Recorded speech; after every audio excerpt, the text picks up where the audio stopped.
예, 그렇게 됐습니다. 회사 하루 만에 그만뒀어요. 그것도 2번이나. 건니치와, 도쿄-짱 데스! 얼마 전 영상에서 퇴사를 대신해주는 회사가 있다고 여러분들한테 이야기해드렸는데요. 걸어가다가 너무 깜짝 놀라서 지금 찍고 있는데, 이게 뭐냐면 대신 사직서를 내주는 사직서 대행업체예요. 어엿한 기업으로 될 수 있는 게 이런 사람들이 많아서, 수요가 많아서 이렇게 사무실까지. 언뜻 들었을 때는 진짜 기가 막히고 코가 막힌다, 혹은 아이디어가 너무 좋다, 근데 얼마나 유용하겠어 라고 생각하지 않아요? 무려 야후 재팬 톱 기사로 제가 접했거든요. 기사를 읽어드리면, 최근에 대기업 인사 담당자들을 대상으로 대행 서비스로 퇴사하는 직원을 경험해 본 적이 있느냐라고 물어봤을 때 48개 회사에서 무려 41가 퇴사 대행을 이용하여 퇴사한 사람을 경험한 적이 있을 정도라고, 이런 식으로 되게 흥하고 있는 그런 대행 업체인데, 19년부터 존재하고 지금은 그 사용량이 꾸준히 는다고 해요. 신기한 게 연말 이용량이 제일 많다고 하네요. 뭐 오래 가기 전에 그만둔다, 이 회사의 인사 담당자들은 퇴직, 대행, 이용 이력이 있다면 채용하지 않겠다라고 말할 정도로 굉장히 부정적인 시각으로 바라보는데요. 아니, 회사 입장에서는 생각해보세요. 갑자기 직원이 출근을 안 해. 뭐지 싶었는데 전화가 와. 퇴사 대행 업체인데요. 이 직원은 오늘부로 그만두게 되었습니다. 나머지 정보들은 다 저를 통해서 도우시테 쿠다사이 미타이나, 애인이라고 치면 카톡 차단당하는 거랑 비슷한 느낌이지 않을까? 그래서 사회인으로서 뭐 기본 소양이 안 돼 있다, 예의가 아니다 라고 조금 안 좋게 바라보는 시선이 있다고 해요. 이 기사를 보다가 저도 사실 하루 만에 퇴사한 회사가 두 회사나 있어가지고 그 얘기를 살짝 재밌게 풀어보려고 하는데, 이름하여 규짱의 일본 회사 초단기 퇴사설 드등.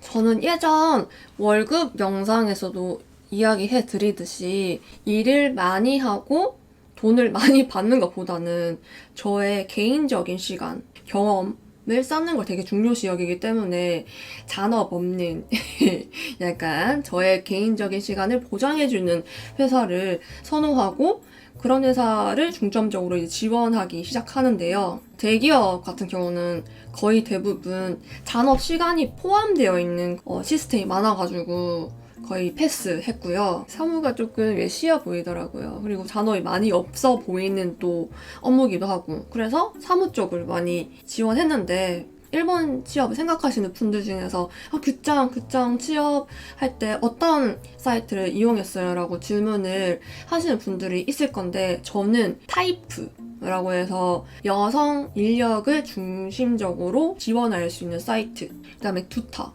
되게 유명하죠? 그리고 아무래도 이제 한국인이라는 그런 특성을 강점으로 사용되어지면 좋겠다고 생각해서, 거래처가 한국이거나 한국어를 쓸 수 있는 그런 환경이 있으면 그쪽으로 좀 많이 찾아본 것 같아요. 작은 회사 중에서는 무역 쪽이 좀 많더라고요. 그래서 무역 사무, 영업 사무 이런 쪽 이제 회사를 지원했는데, 그 중에서 신주쿠의 작은 회사에 지원해서 면접을 보게 되는데, 되게 특이하게 회사 근처의 카페에서 봤어요. 일본인 사장님이랑 일본인 사모님, 그때는 사모님이 부부로 이렇게 운영하시는 거 같긴 같은데, 그 두 분이 저 면접을 봐줬었거든요. 면접은 일본어로 이제 진행됐고, 제가 그때는 무역에 대한 기본 지식이 거의 없었기 때문에, 무역 업무를 하려면 기본 지식, 그러니까 사전 지식이 많이 필요하다, 배경 지식이 많이 필요하다고 해서 입사 후 한 일주일 정도는 잔업하면서 좀 같이 공부하자 그렇게 얘기해 주셔가지고, 저는 또 열정적으로 당연히 일주일 정도는 당연히 그거는 당연한 거죠. 제가 아무리 잔업을 싫어해도 그렇게 뭐 파렴치한 그런 일. 저의 열정에 감동하신 사장님은 바로 내일부터 출근 가능하냐고 물으셨거든요.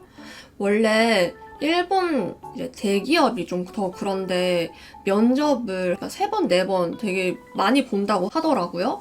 근데 이제 중소기업 같은 경우는, 작은 기업 같은 경우는 한 번 아니면 두 번이 좀 많은 것 같아요. 근데 여기는 이제 일이 급하셨는지 안 그러면 제가 마음에 드셨는지 모르겠지만 그 다음날부터 출근을 하게 되는데, 이 직원은 사장님을 제외하고 4명 정도였던 걸로 기억나는데 3명이 한국인 그리고 1명이 일본인이었어요. 그래서 제가 담당할 업무는 그분이 이제 귀국하신다고 해서 그분 일을 제가 이제 대신하는 그런 느낌이었는데, 좀 약간 당황스러웠던 게 사내에서 한국어가 들리는 거에 대해서 뭐라고 해야 돼? 당황스럽다고 해야 되나? 면접을 또 일본어로 봤었고 채용 공고도 싹 다 일본어여가지고 일본 회사라고 생각했거든요. 근데 들어오니까 한국어가 막 이렇게 난무하는 그런 오피스 분위기를 보니까 조금 일본어가 좀 많이 미숙했어요. 언어 재능이 좀 딸리거든요. 지금도 한국어로 이게 샤라샤라 하고 있는데 카트.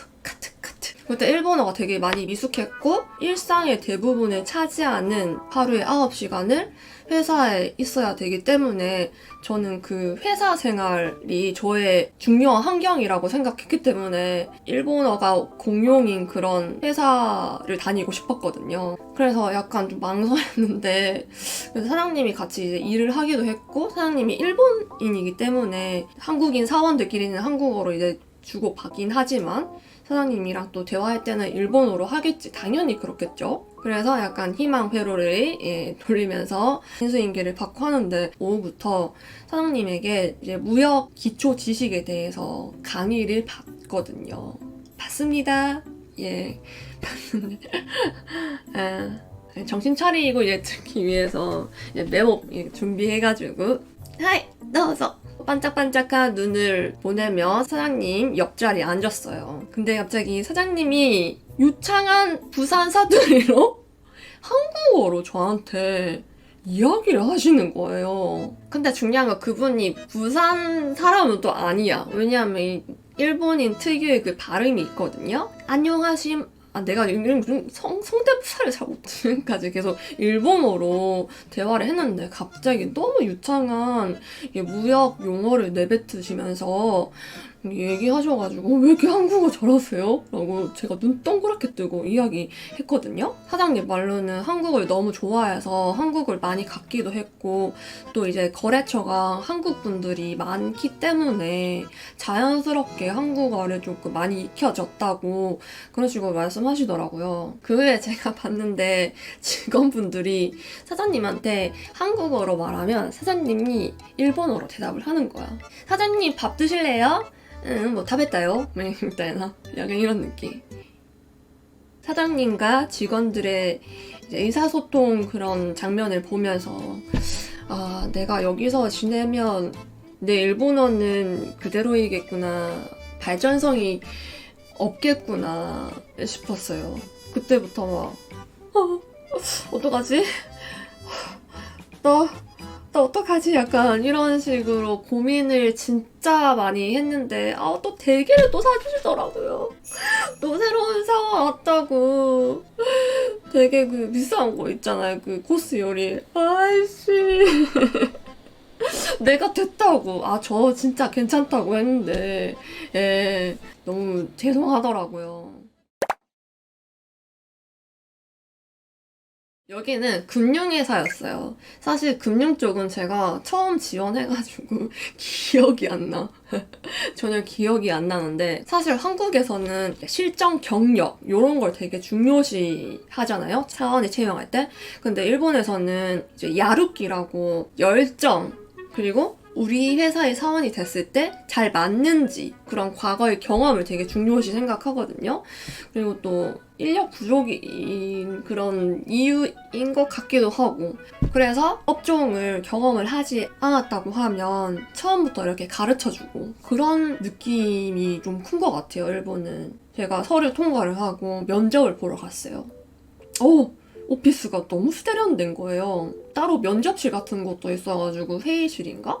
거기 가가지고 면접을 봤는데 사장님이 한국 분이시더라고요. 이번에는 그러면 무조건 공룡은 한국어 아닌가라고 생각할 수도 있겠지만 제가 그 후에 무역회사를 다녔었는데 전형적인 한국인이 일본 직원을 거느려서 회사를 만든 그런 곳에서 제가 영업사무로 일한 적이 있어가지고 무조건 한국인 사장님이라고 해서 한국어가 이제 공용어가 되는 건 아니다 라고 제가 말씀드리고 싶어서 아무튼 그래서 면접을 보는데 좀 약간 프라이빗한 그런 질문을 좀 많이 해주셨어요. 뭐 가족 관계는 물론이고 뭐 한국에서는 어떤 일 했는지 일본에서는 어떻게 지내고 있는지 여기까지는 괜찮아. 근데 남자친구는 있는지 결혼 계획은 있는지 약간 요런 선을 아슬아슬하게 넘나들면서 저에 대한 질문을 참 많이 해주셨더라고요.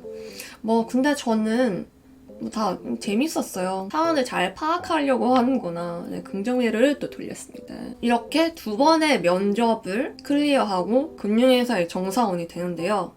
여기 회사는 조금 네, 첫 번째 회사랑은 좀 많이 딴판이었는데 긴장감이 도는 느낌이라고 해야 되나? 안 좋은 말로 하면 좀 삭막한 분위기, 좋은 말로 하면 직원은 6명이었어요. 제 자리를 이제 배정받고 컴퓨터를 켜려고 하는데 아침 조회가 있더라고요. 여기 되게 체계적이다라고 생각해서 참석을 했는데 갑자기 그 사모님이 주도를 하시더라고요. 이야기하면서 30분 빨리 오래요. 예. 그럼 퇴근도 30분 빨리 시켜주나요? 라고 여기까지 이제 왔는데 참았습니다.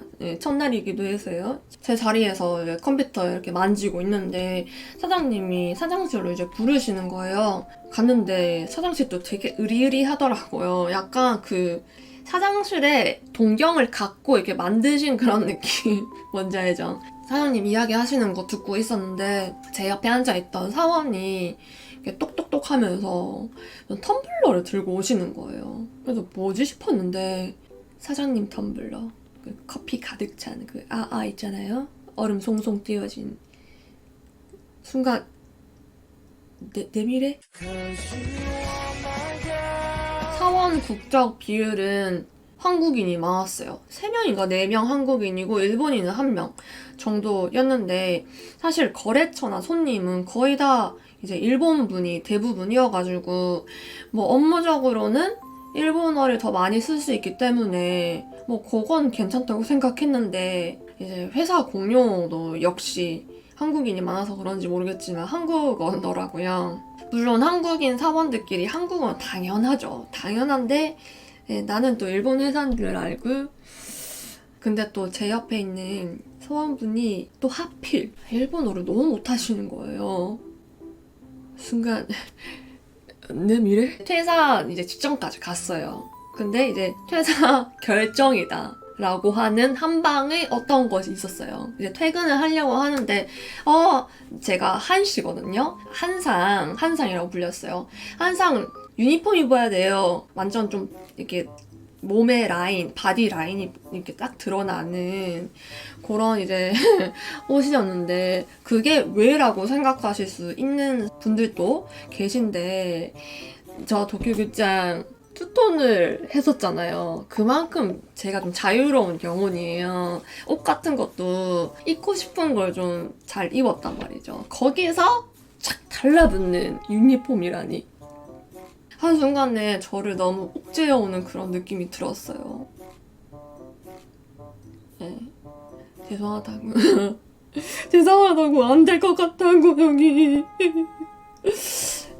그래서 하루 만에 퇴사를 하게 됩니다. 그 후 저는 일본인밖에 없는 어떤 한 무역회사에서 굳굳이 외국인 사원으로서 일을 하게 되는데 이렇게 저의 퇴사 스토리를 들려드렸는데 사실 하루 만에 회사를 그만둔다는 게 직원을 뽑으시려고 지원 공고를 내고 면접도 몇 번이나 그렇게 보고 심사숙고해서 뽑은 직원이 갑자기 그만둔다. 회사에서 봤을 때는 큰 손실이잖아요. 저도 당연히 물론 너무 죄송하고 그게 예의가 아니라고 생각했지만 당시에는 정말 일본어 실력을 늘릴 수 있는 환경에 나를 항상 두자라는 생각이 지배했고 그게 너무 간절했고 그래서 적극적으로 환경을 좀 바꾸려고 이것저것 노력했던 부분이라고 생각해 주시면 너무 감사할 것 같아요. 만약에 그때도 퇴사 대행 서비스가 있다고 물으신다면 3만원은 조금 빡세다. 30만 원인데 그냥 제가 퇴사한다고 말하겠습니다. 퇴사할 수 있는 것도 어떻게 보면 용기 아니겠습니까? 오늘 영상은 여기까지인데요. 퇴사설뿐만 아니라 일본에서 재밌는 경험들이 참 많아서 천천히 그 이야기 보따리를 좀 풀어볼 테니까 기다려주시면 좋겠습니다. 그러면 영상이 좋았다면 좋아요 그리고 채널 등록 부탁드립니다. 그러면 다음 영상에서 봅시다.